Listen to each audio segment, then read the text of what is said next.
Selle korral jäi siis valikusse munad, piim, kohupiim, üksikud banaanid ja marjad. Ja otsustasime, et teeme saiavormi.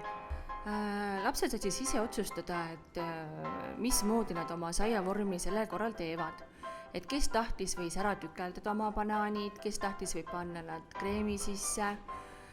Et see oli kõik laste enda otsustada. Et kõigepealt siis määrisime vormid ilusti võiga kokku, et saaks pärast toidu hõlpsasti vormist kätte.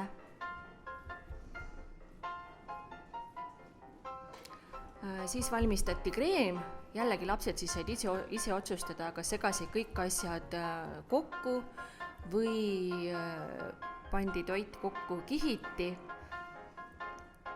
Ja samamoodi, et mis siis saiaga ette võtta.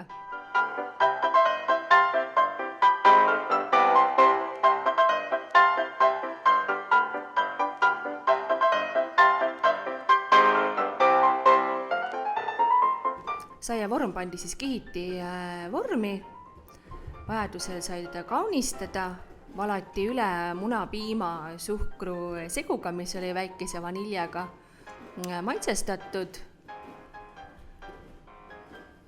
Ja läks siis ahju küpsema. Umbes 180 kraadi juurde ja küpses ta meil seal umbes 40-45 minutit.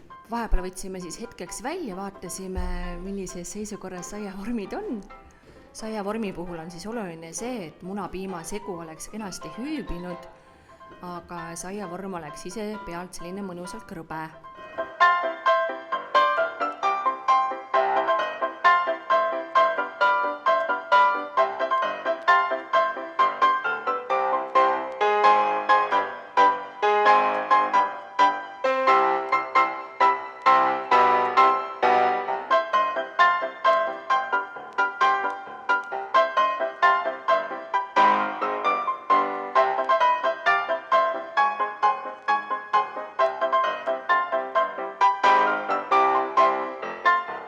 Tunni lõpuks valmisidki siis gruppidel maitsvad saiavormid.